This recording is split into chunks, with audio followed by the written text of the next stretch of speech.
The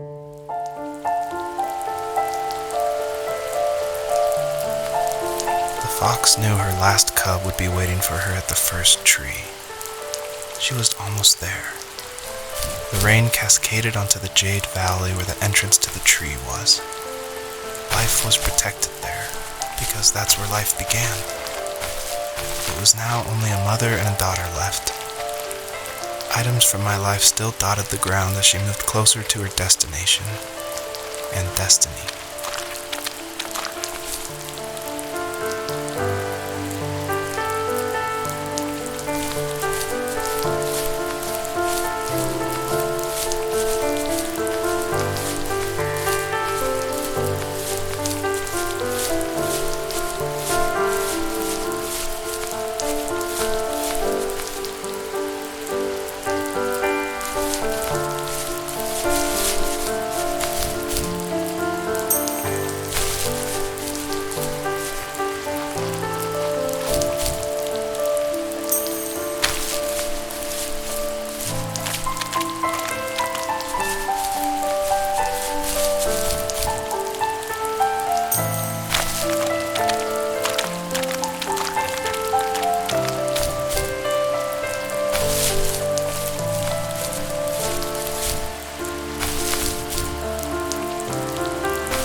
At the end of high school, I felt something I hadn't felt in a long time.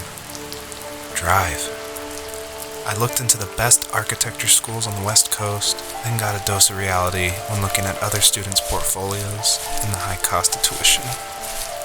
I still wanted to be something, to be the next Alvaro Siza, and to make those thousands of sketches worth something in my grand history. But now even an internship sounds impossible. Siza helped me understand how essential emotion is in architecture, and he also said light is the real composer of space.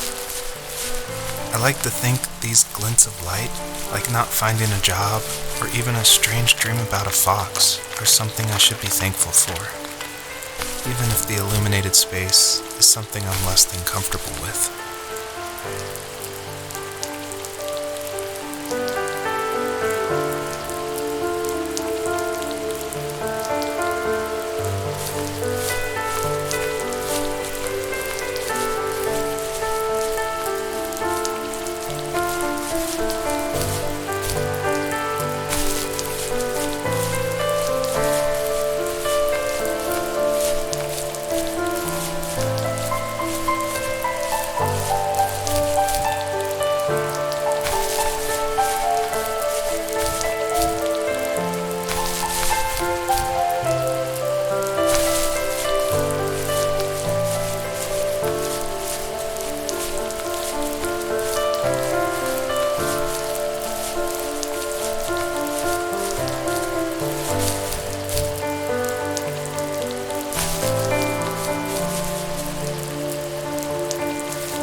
My dad was super supportive with my college plans, to a point. Things were okay until this terrible accident happened. I guess a forklift flipped over due to a bad axle, and it crushed one of the workers there. My dad didn't eat for days, even though he wasn't directly involved. It devastated him. Not only did it hurt the business, but it just freaked him out. He would talk in his sleep, muttering things about firing people and saying sorry. One fateful day he approached me, said that since my school search wasn't going well, I should finally be a man and take over the family business. He said one day he was going to die, and that all of his work, sacrifice, and even that man's life would be wasted in vain. I just lost it. Teenage me just exploded at the thought. I screwed up. I said things I shouldn't have. He was having a crisis, and I pretty much spit in his face.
Was that the last time you talked to him?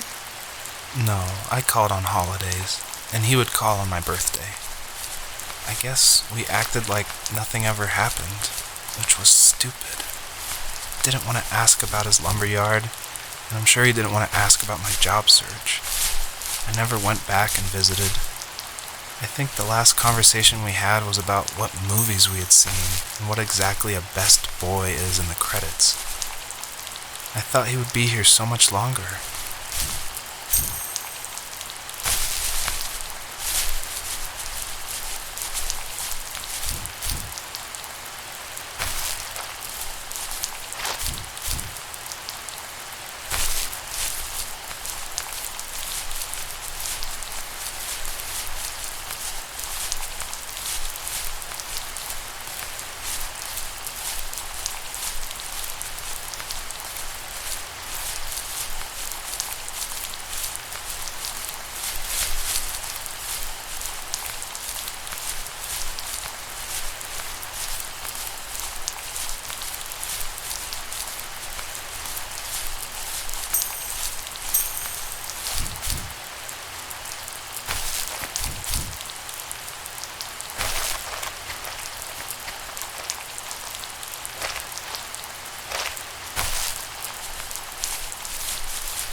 In the distance, the first tree illuminated the wasteland.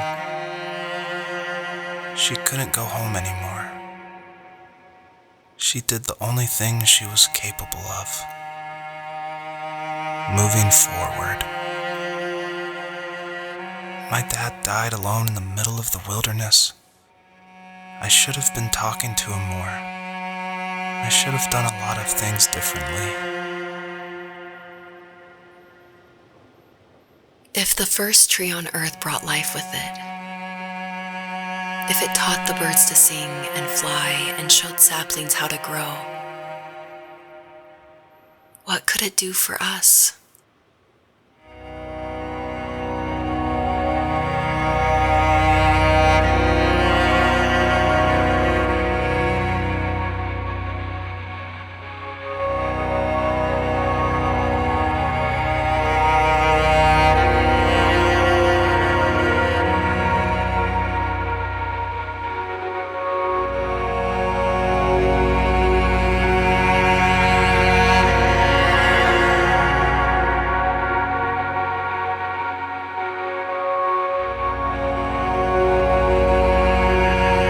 Was a letter I received yesterday from a name I didn't recognize, with a quote I can't stop thinking about. Death is not the opposite of life, but a part of it. More and more, I'm realizing one important truth. Each of us have our own journey to the first tree, but sometimes I'm not sure I'm ready to take that first step. You already have my love.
I have no idea. It was only a dream, a distraction from tomorrow. I don't think dreams normally bring back to memory so many important feelings. Maybe it was just a dream, but it was also a gift. Yeah, I suppose. But tomorrow we're getting on a plane to the last place on Earth I want to be. The only person that would have made the trip worth it is gone. You're going to see him and be with him one last time before you say goodbye.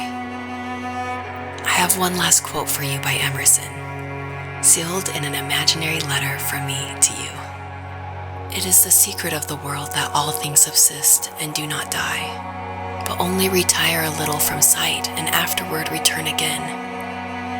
Go to sleep, my love. We have a big day tomorrow, but I'll be there with you every step of the way. Thank you. Thanks for listening. Good night, Rachel. Good night, Joseph.